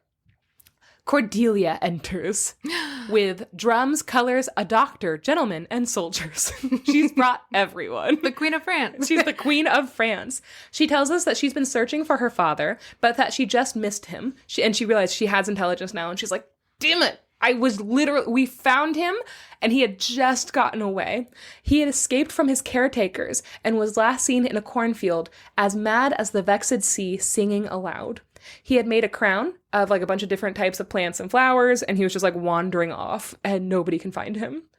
She sends 100 soldiers to search for him, and when they leave, she asks the doctor if there's any way to cure his madness. She's like, when we find him, do you think there's a way to cure this? And the doctor's like, oh, yeah. No, he just has to have, like, a long sleep, and he'll be fine. Like, it's fine. This is a sleep thing. So don't worry. And she's like, well, I really hope you're right. And he's like, I'm a doctor. Of course I'm right. He adjusts his name tag, the Reverend Dr. Boobs. Reverend Dr. And he adjusts his fake mustache because he's a lady disguised as Reverend Dr. Boobs. A messenger arrives and informs her that her sister's British troops are marching towards the French army. There's some more stuff happening. Mm-hmm. Cordelia has already deployed the French troops, not so she can have any power, of course, but so she can protect her father. She's doing this in the name of King Lear. Back at the castle, Regan has cornered Goneril's messenger, Oswald, who is trying to deliver a letter to Edmund, who isn't there. She's like, what's in the letter? And he's like, I can't tell you that. And she's like, okay. But what if you could? And he's like, I guess I would, but I can't, so I'm not gonna. And she's like, okay. So eventually she tells him that she and Edmund talked, and they already agreed it would make more sense for Edmund to marry her, so Goneril should maybe back off, and if you wanted to relay that message to her, you could. And she also was like, did you know that there's a reward for anyone who tracks down Gloucester and kills him? And Oswald's like, I didn't. And she's like, I'm just saying it might be good for you to prove your loyalty to the cause. And he's like, I'm excited to prove my worth to you. And she's like, good. Yikes. Meanwhile, Edgar is dressed as poor Tom, still, and he's leading blind Gloucester across an even surface. And Gloucester's like, I thought you were going to take me up the hill. And he's like, we are like going up the hill. Can't you feel it? Like, oh, I'm having a hard time. Like, aren't you having and he's just like pretending they're going up a hill and like gaslighting him a bunch. And then he says, every time Gloucester's like, well, we're supposed to be near the sea. I can't hear it. And Edgar's like, your other senses are probably failing you. Like, I can hear it. I can smell it. Like, it's amazing. And Gloucester's like, oh no, maybe they are. And so Gloucester remarks that Edgar is speaking much better than he was before. He's like, you're not talking weird again. And Edgar's like, you're much deceived. In nothing am I changed but in my garments. But Gloucester's like, no, you're better spoken now. You sound good. And at this point, Edgar's like, okay, stand still. We're here. He says, how fearful and dizzy 'tis to cast one's eyes so low. And he's like making this big speech about how he's looking down off this massive cliff and how there are fishermen walking on the beach below and there are people gathering like minerals and stuff. And he's like, they look as small as mice and oh, the waves are beautiful. And he's describing this like fake scene. And he says, I'll look no more lest my brain turn and the deficient sight topple down headlong. He's like, we're so high up. I'm afraid of looking down because I'm going to get dizzy and fall. And Gloucester's like, can you put me where you're standing right now? And he's like, okay. And then he gives poor Tom his purse, like all of his money. And he's like, I don't need this anymore. So you can go now. And Edgar walks a little bit away. And the old man looks up and asks the gods to witness his final moments. And then he jumps. But he falls on his face. Because he wasn't on a cliff. Because he wasn't on a cliff. Edgar done tricked him. Good trick, Edgar. So Edgar, meanwhile, is watching this and he's like, this is the saddest moment of my whole life. I just don't know. And then when his father like falls on his face, he's like, oh my God, what if he died? He fell like 5 feet, but like that's a lot for this old man. And he's been through so much. So he rushes to his side and he's like, are you okay? And Gloucester kind of like comes to and he's like, did I jump? And Edgar is like, you sure did, my lord. No. He just puts on a different accent. He's like, you did jump. And wow. And you miraculously survived the fall. And he helps Gloucester up. And he's like, who led you to that cliff? And Gloucester's like, oh, poor Tom did. And he kind of describes him. And Edgar's like, I saw that beast. His eyes were 2 full moons. He had 1,000 noses. Horns whelked and waved like the enraged sea.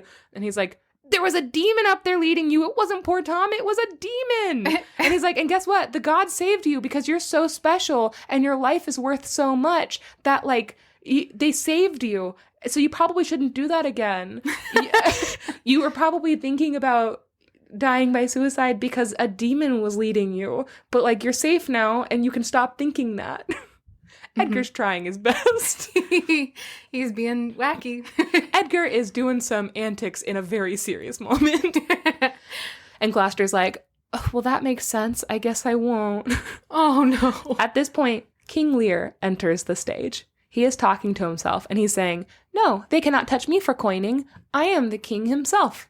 Coining, I believe in this, is referencing putting the coins on the eyes of a dead person. He is wearing... Basically, in the plays, usually he's wearing just like a shift, like a dirty shift, and he has a crown of wildflowers around his head. And that's like just the juxtaposition of the first time you saw King Lear. He was dressed in full royal garments and he had like a king's crown on his head. And now he's literally woven himself like weeds and wildflowers to wear on his head. So it's a symbol of his deteriorating mind. He's chattering on, some of it nonsense and some really bitter and angry. He's like going in and out of kind of remembering what happened to him and just like saying weird words and things that make no sense. He keeps talking about how his daughters flattered him and how everyone in his court always told him whatever he wanted to hear. He says, they told me I was everything. 'Tis a lie. I am not ague-proof. Ague-proof means immune to fevers and resistant to sickness. That's a Shakespeare word. His title and his power, at this point, he's realizing, are just social constructs. They're not real. So more of this. He's realizing how mortal and insignificant he is in the world. Gloucester recognizes Lear's voice, and he gets really emotional, and he's like, is that Lear? Why is he out here? And he's like really upset. And he's like, do you remember me, King Lear? Do you remember who I am? And Lear says, I remember thine eyes well enough. Oh, yeah. Jesus. And then he says, do thy worst, blind Cupid, I'll not love. So traditionally Cupid was seen as a blind, like with a blindfold on and stuff like that. And he obviously doesn't recognize Gloucester, and he's spewing more nonsense. Edgar and Gloucester are horrified at what's become of Lear. They're both like, what the fuck? They're both doing their own asides, like, oh, guys, this is bad. Uh-oh. Edgar remarks that if he hadn't seen it for himself, he would not have believed this was happening. And Lear keeps ranting about justice, and there's no such thing, and he's talking about, like, judges are no different than thieves, and how hypocritical it is that the punishment for sex workers is, like, to whip their backs when, like, half the people who are doing the whipping have, like, paid sex workers. Like, that's really fucked up. Like, sex workers only have to be in that position because we have set up a society where that's their only way to take care of themselves, and then we punish them for it, but still use them?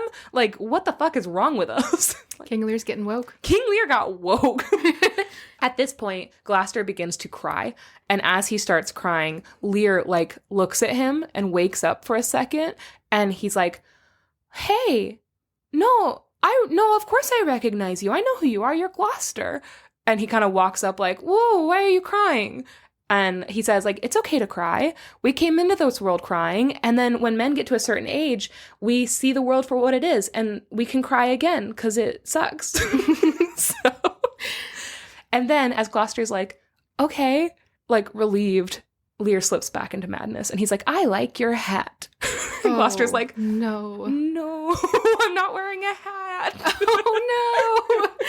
At this point, a gentleman and attendant come up that we've never seen before. And the gentleman tells the servant, lay hand upon him. Basically, grab Lear. And he's like, your daughter sent me here. Which one? Which daughter? At first, Lear is like, so I guess I'm a prisoner. And then he looks at the guy who's about to touch him and he's like, if you can catch me. And he, like, runs away, like, giggling like a child. And the attendants are like, ah! And they all, like, go chasing after him. And the gentleman is like, oh, my God. So he informs Edgar. He's like, we were sent by Cordelia, the Queen of France. And she has sent the French army, and it's moving on Britain. And we need to get King Lear back to her so that physicians can look at him. So the man leaves, and Gloucester prays out loud to the gods to let him die. So he won't consider taking his own life again because this is getting too much and he wants to be strong, but that interaction with Lear really, really upset him. He feels hopeless. At this point, Edgar says, well, pray you, father. And Gloucester's like, who are you? And Edgar says, a most poor man, made tame to fortune's blow. Give me your hand. I'll lead you to some biting. So he's like, nobody, let's go. He's like, okay. As they're about to leave, Oswald, Goneril's messenger, enters and draws his sword. He's like, I'm here to prove myself by killing you. And Edgar's like, okay, but I'm a better swordsman. So he fucking kills him. Shit. Yeah. As he's dying, Oswald gives Edgar, who's, again, still in disguise, he gives him 2 letters, to Edmund from Goneril and to Edmund from Regan. Both the sisters have written him letters.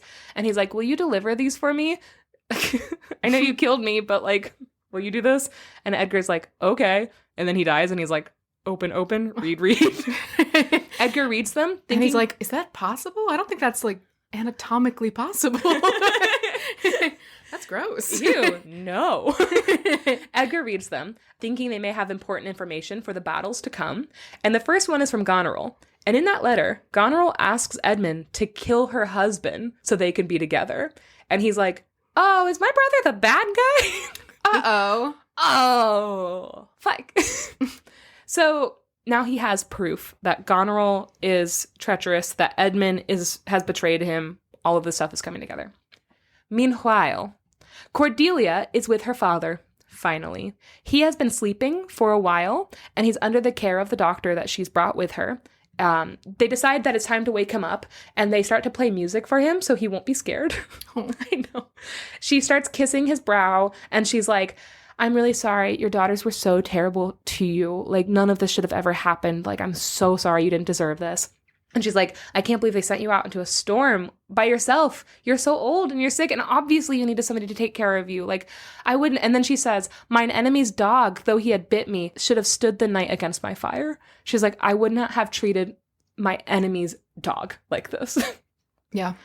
Lear starts to wake up, and she's like, doctor, come here. You need to talk to him, because, you know, she's worried. And the doctor's like, no, you keep talking to him. Like, he needs you to be there. And so Lear wakes up, and at first he thinks he's dead. He's like, you were wrong to take me out of the grave. I'm in hell. And my tears feel like molten lead. Don't wake me up. Cordelia is like, do you know me? And he says, "You are a spirit, I know. Where did you die?" And she is like talking to him, and slowly, very slowly, he starts to recognize her. And he says, "Do not laugh at me, for as I am a man, I think this lady to be my child Cordelia." And she bursts into tears and says, "And so I am. I am." Ugh.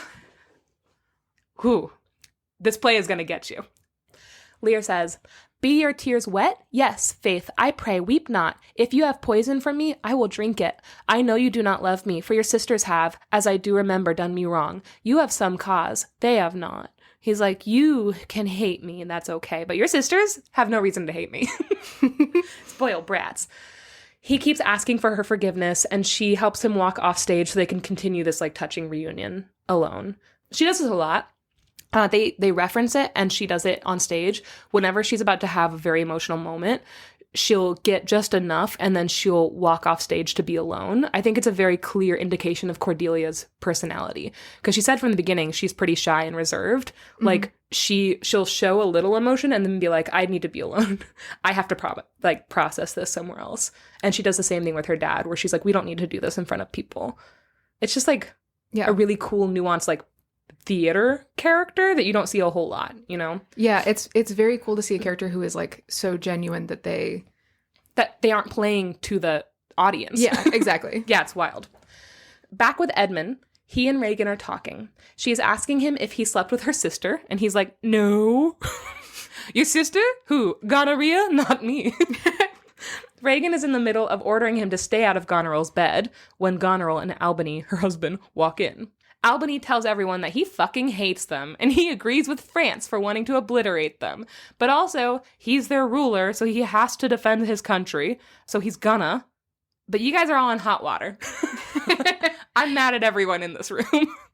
Goneril is like, "Get over it already. Oh my god, you're on our side. Like, fucking stop it." Then she and Regan leave with Edmund, because neither of them trust the other one to be alone with him, and the second he starts to leave, they're like, "Okay." And they don't trust each other anymore, and he's like, and everything's going according to plan. Damn. Edgar, dressed as a peasant, enters as they're leaving, and he pulls Albany aside before he can follow them, and he hands him the letter from Goneril planning his death, and he's like, "This is for you. Please read it before the battle." "Thank you." And then he runs off without revealing his identity. But he says, "When time shall serve, let but the herald cry, and I'll appear again." And he leaves. And Albany's like, "What does that mean? Who are you?" Who's Harold? "Do we have a herald on staff?" "Jones?" Edgar still hasn't revealed his identity to Gloucester. Okay, but he's decided to fight with Cordelia and the French army. He's starting to figure out where he should go in this battle. He hides his father behind a tree, and he tells him to stay there. And then when he's safe, Edgar will come back and tell him how the battle went. He's like, "Don't worry, just stay here, away from all the fighting."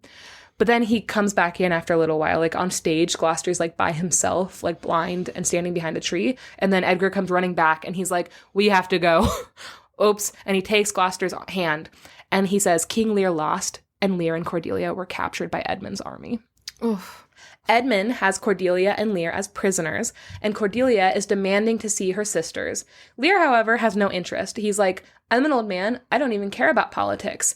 And then he takes Cordelia's hand. He's like, "As long as I'm with you, I am fine and I am safe." And she's like, "That's great. We need to talk to them, though." "It's okay. I'll do it." Edmund orders the guards to take them away, and then he tells the captain of his guard that either the man can execute them both and get a promotion, or he can find a new job.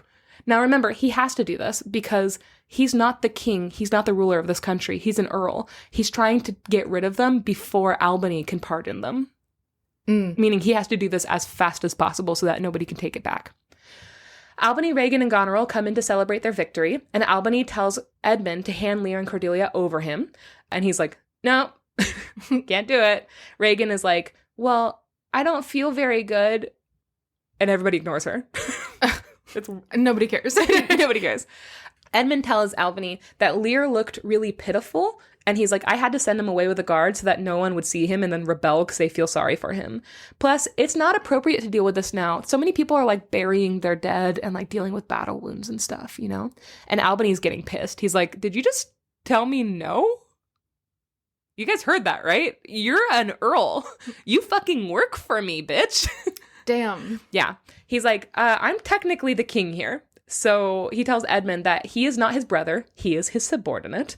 He doesn't get to refuse him. At this point, Regan steps in and is like, you're out of line, Albany. She says, Edmund has every right to do what he wants because he's my future husband, which would make him equal king. Of course, Goneril is like, what? And Albany's like, why are you mad? We're married. And Edmund is like, hey, can you fucking butt out and let them fight? And Albany is like, Albany at this point calls him half-blooded, which is a dig at him being illegitimate. And Regan is like, fight him, honey. Kill him. Get him, Edmund. And Albany is like, you know what? I'm over this. He's like, first of all, guards, arrest Goneril and Edmund. They were plotting to kill me behind my back. I have the letter. I've got the proof. I know everything. He reveals the letter, proving treason, and he orders the trumpet to sound 3 times. If no one steps forward on the 3rd call of the herald, Albany will fight Edmund in a duel himself. So this is kind of like, I guess this is a standard procedure. Once again, Regan's like, I feel sick.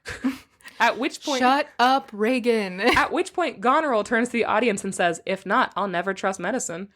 Basically saying, yeah, I poisoned her. If she didn't feel sick, it'd be weird. Damn. Regan, at this point, gets so sick that she's like doubled over and she's rushed out of the room to go to Albany's tent so that doctors can look at her. So the trumpet sounds 3 times, and on the 3rd time, Edgar rushes in and says that he'd like to take the challenge to duel Edmund himself. Everyone's looking at him and they're like, who are you? Because he's still in disguise. But he's like, you don't need to know who I am, but here are all of your crimes. And he lists all of Edmund's crimes. And he calls Edmund a most toad-spotted traitor. Damn. Anybody on the Discord want to name themselves toad-spotted traitor? You can. Pretty good. Edmund accepts, and after a short fight, Edgar wounds him and he falls down. Goneril starts freaking out, and Albany tries to confront her about her letter, but she runs off stage and a soldier follows her out. Okay. To murder her? Just to make sure that she doesn't run away. Oh, okay. I'm almost done. Edmund admits to all of his crimes. At this point, he's dying, so he starts to just confess. And he asks the identity of the man who killed him. And at this point, Edgar reveals who he is. He wipes his face. He pulls off his fake mustache that he borrowed from the Reverend Dr. Boobs. Me the whole time. Also, there's a lady doctor back there. We got to get a TV show about her. He tells them that about half an hour ago, he had revealed who he was to his father, finally. And the shock and joy was too much for Gloucester, and he had died of a heart attack. Aww. Which is probably also the reason why he wasn't telling him in the stress of the moment. Yeah. Because he was afraid of it overexciting him. So at this point, a gentleman enters holding a bloody knife. Oh. And he tells him that Goneril confessed to poisoning Regan, and then she stabbed herself in the heart off stage. Oh. Yeah. Everybody's dying. Don't worry, everyone's going to be dead. Tying up loose ends real quick. They're like, don't worry about this. Shakespeare's like, and scratch, scratch, scratch, just crossing names off his list. Edmund admits to playing the sisters against each other, and then he does his only good thing that he's going to do in this whole show. He tells them that he had ordered the captain of the guard to execute Lear and Cordelia. So they know that Cordelia is about to be hanged, and someone needs to rush to try and stop it. Edgar runs off, and Edmund is carried out, and everyone waits tensely, praying that Edgar is going to get there in time. But the first thing they hear is Lear howling.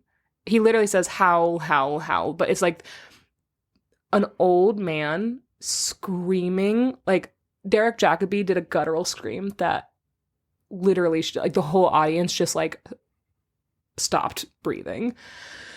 He enters, and he's carrying Cordelia's body in his arms. He says, "Oh, you are men of stones. Had I your tongues and eyes, I'd use them so that heaven's vault should crack. She's gone forever. I know when one is dead and when one lives. She's dead as earth. Lend me a looking glass. If that her breath will mist or stain the stone, why then she lives." So Lear is crying like a child. He can't grasp death or life at this point. He keeps going back and forth. He keeps asking for people to check her breath.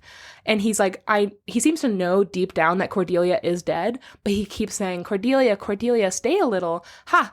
What is it thou sayest? Her voice was ever soft, gentle, and low, an excellent thing in woman. I killed the slave that was a hanging thee." And then Edgar says, it's true. That guy hung Cordelia and Lear fucking killed him. Shit. And then cut her down. So Kent is there at this point, his messenger, his loyal friend, and he's like, hey, Lear, listen, and he's trying to talk to him, and he's trying to like tell him what was happening. And Albany is like, Lear, you can be king now. It's okay. Like you can have everything back. But Lear is still talking to Cordelia's body, and he's trying to grasp her death.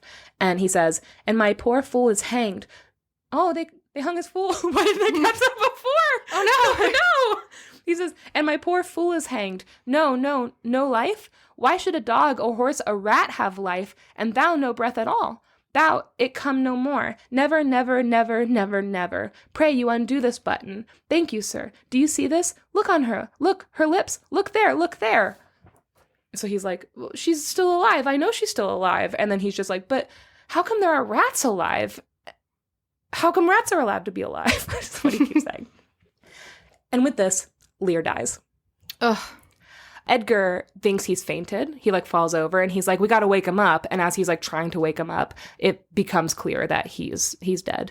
And Albany's like, Edgar, you and Kent, because Kent was very loyal and helped orchestrate this. He's like, you guys could probably rule the kingdom together. I don't want it. And Kent is like, yeah, I'm going to go follow Lear. And then he leaves. So I think Kent is about to go kill himself. What? Yeah. Anyway, that's just a random thing. Kent to me didn't need to be as big a character as he is, but he has a really wild last line.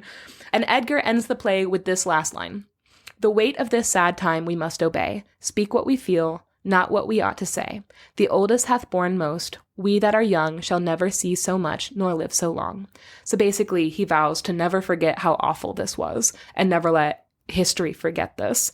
And he says Lear and Gloucester suffered so much, and the younger generation needs to not let history repeat itself. So he's like, this isn't going to happen again. And that it'd be wild if it did. It'd be wild. And that is King Lear. Holy shit. It was long. It was a bummer. It was really good though. Yeah. So the way this should be played, this play is overplayed a lot, where people are always trying to tackle this. A lot of times people will call it Mount Lear because it's such a hard play to put on. The way it should be played and the way that it is when it's done well is that clearly from the beginning, Lear has been showing signs of dementia, which I think is also when he blows up on Cordelia, that to me, with Cordelia and how she was raised and also what she's come to expect from him and the way everybody's shocked, that seems so out of character, but an early sign of dementia is massive mood swings, And I just think that if you're playing it correctly, that's what should be coming across, is like you miss the signs at first because you don't know him well enough, but as you start to get onto it, you're like, oh shit, the signs were there, But yeah, just, I've never cried so hard in anything in my life. I don't think I cried my eyes out. I did want to show you Ian McKellen, the pictures of Ian McKellen playing Lear with Cordelia. Also, whole hog. I want to show you Ian McKellen's full penis. Is that going to make you more or less sad? What do you think? Probably more. What do you think? What do I think? Yeah. King Lear. Devastating. Heartbreaking. Yeah. In the late aughts towards 2010 and stuff like that, there were a bunch of fantasy young adult novels coming out, and they were all like adjectives or adverbs, like beastly or like all of those kind of things. Yeah. For a really long time, I thought that the title King Lear was King Lear. Yeah, King Lear than thou kind of thing. Yeah. There is a film. It's a film of King Lear with Ian McKellen. You can actually watch this. It's on PBS. But here, I wanted to show you how realistic the stuff is, but this is... Oh, God. Yeah. It's a picture of Lear and Gloucester, and Lear, first of all, Sir Ian McKellen, he has a tie wrapped around his head, and he's wearing, psychedelic sunglasses, and he's got, a pile of, wilting flowers in his lap, and he's got a t-shirt and suspenders, or a tank top and suspenders and jeans and just his socks. Yeah. And he's, gesturing at the sky. And then Gloucester is next to him, just wearing, normal clothes, and his eyes are just, black holes, and there's just blood smeared all over his face and down the front of his shirt. It's pretty goddamn horrifying. It's realistic. Yeah. They do that in real time. It's very upsetting. Wild. A lot of things that happened in that felt very Shakespearean, where it was like, oh, like these games of intrigue and like Yeah. gears moving and like people, like the unintended consequences of the political choices that people make and stuff the like that. disguises. There's 2 characters in full disguise. Yeah. And so like, to me, the part of this play that was weird is the fact that France loses the battle. Like Cordelia and Lear lose. Yeah. That it was very unexpected. And also if they hadn't lost, everything would have been kind of fine. Okay, you know? so actually, it's weird that you said that. The original ending, or not the original, I think this is the original ending, but originally when they would put this on in England, this play did have a happy ending. But it wasn't until relatively recently that Shakespeare became like Shakespeare to British people, and they stopped changing his endings. So this is the original ending. This is also they keep saying he borrowed a lot of the stuff from King Lear, Leir. Mm-hmm. It's a play that's just this. I was like, oh, cool. Okay. That's not borrowing Shakespeare, but okay.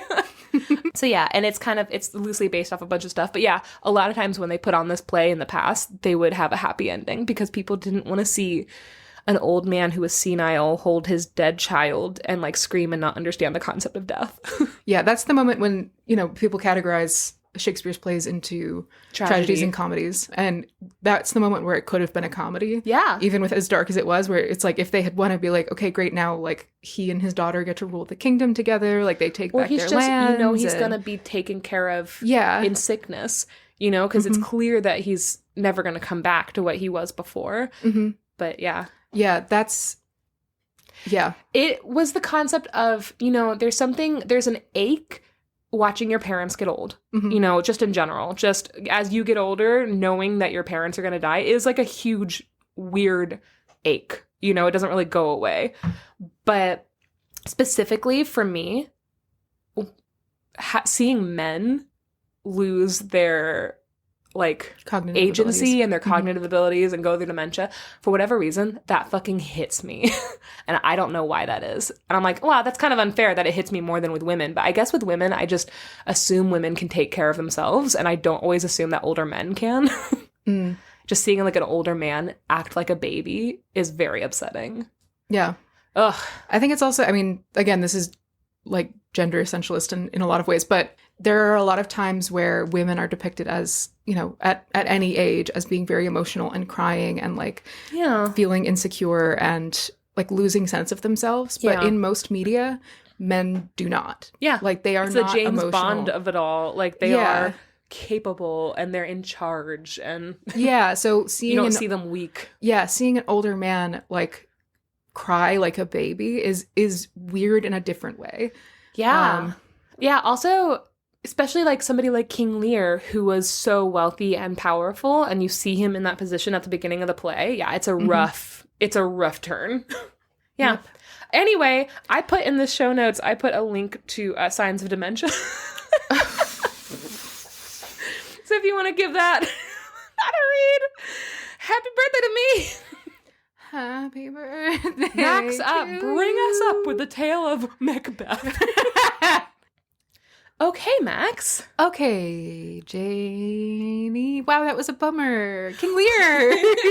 Max and I have decided, since my story was 2 hours long and Max's story is going to be about an hour and a half, that we're going to do ourselves and your ears a favor and split them up into 2 separate episodes. So I'm ending there on that bummer of a note. I hope you liked it. Happy birthday to me. Go cry. Go call your dad. And say hi. I called my dad the other day. I'm just now realizing that's why. Oh, no. Okay. Anyway. I'm having an existential crisis. Me and Shakespeare, we're 2 of the same. Mm-hmm. We're both dreading time. Mortality, morality. The endless march of the drudgery that leads us from one day to the next. Oh my God. Okay, little Shakespeare. It's me, little Shakespeare. Little Shakespeare, get out of here. No. Anyway, he's going to sit over there for a little bit. Little Shakespeare is invading. So with that, though, we're going to go ahead and head out today, and we're going to have a wonderful week. Max and I are going to go see Hosier and Noah Khan in like 1 week. Max, are you ready? I'm not ready. No. No, we have too much to do, and who's going to take care of our pets? You know what? We'll figure it out when we figure it out. We'll figure it out.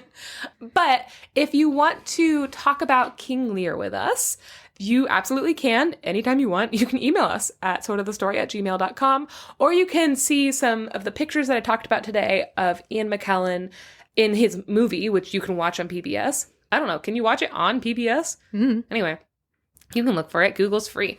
I'll put it. Why don't you just fucking Google it, please? I'll put it in the show notes as well. But I'm going to put up pictures of that on the Instagram, and you can always chat with us in our DMs or in our comments. I like reading all of the messages, so hang out with us for a little bit. You can join our Discord for $3 a month by joining our Patreon. You can also up that to $7 a month and get some extra bonus episodes, which are pretty cool. I've heard from sources that the two girls who do those bonus episodes are pretty hot. So, just you have that to look forward to. I think you can tell by the quality of their voices that they're attractive. And yeah. Is there anything else? Oh, go to our website, www.sortofthestory.com, and rate and review this podcast. 5 stars, please. Leave us a silly little message. Why? Because it's my birthday, and that's what I want. She's just the birthday boy. I'm the birthday boy. You wouldn't review the birthday boy with 4 stars, would you? 5 stars only for the birthday boy. 5 stars only. Thank you. Okay, and that's about it. Max, anything to add? Not till next week when I tell Macbeth. Yeah. Little Shakespeare, anything to add? Fire upon your eyes! Oh my the God. The stars curse your name! It's too soon for eyeball jokes, Little Shakespeare, okay? You wrote some fucked up eyeball stuff, and now you're gonna have to live with it! Oh my God, he's so mischievous. We're gonna get out of here and go spank him. We gotta go discipline Little Shakespeare. Little Shakespeare has gotta go to the corner and think about what he did. So, we'll see you guys next week. Goodbye! Bye! And Little Shakespeare, anything you want to say? Go fuck yourself! Well, bye. My favorite thing. Well, no, I guess it's not my favorite thing. I'm just used to saying that. What is your favorite An thing? annoying thing. No, what's your favorite thing? My favorite thing is probably summer. Wow. And tied with Max. Okay. Feel better? A little. Summer is my favorite thing until we go for a walk, and then I legitimately hate him. Because he's bad at walking. He stops and sniffs every single flower. But when I go for a walk, it's to like get out a lot of pent out rage. And so I'm like dragging him along like we're running. I don't do it often, but when I do, I need to be moving so fast. And Summer's like, we passed by some daisies that I didn't poop on. What's something that you think is annoying? Oh, it's not annoying either. I can't figure out the right way. I guess it's just a thing that happens. Tell me the thing and then we can analyze it. Whenever we introduce the podcast, we both go, hello! Like as loud as we can. And it peaks so high, but then we go back to normal immediately. And it's like 145 episodes in. That's how many we've published on the podcast. Every single one of them, you could hear, hello! I'm Max and I'm Janey. We should do it really quietly this time, just for fun. Hello. Hello. And welcome. Welcome. I like it loud because it sets the an energetic tone, but it's every single one. It peaks so hard on the intro because we're like, we're here! Hey guys! We don't want to sneak up on you. And I'm like watching both of our little tracks on this, and it's like both of us are like just so far out. It's like we're fucking screaming at them. And you know what? We are. We are. And we hope and they you're deserve screaming with us. Guys, do you ever say hello with us? You could. Do you ever do the whole intro with us? Oh. You're like, hello, and welcome to Sort of the Story. My name's Janey, and I'm Max. This is the podcast where we tell each other stories like fairy tales and folktales and mythology. And the problem is, you are here. That is the intro. We have really fine-tuned the fact that there is, in fact, an intro with words. But we never get that right for some reason. So if you're trying to say it along with us, you're going to say it right, and we're going to say it wrong. And it's rude of you to point that out. Listen, we're not saying it wrong. We're just quirky. We're quirky. We like to keep things fresh. And cool.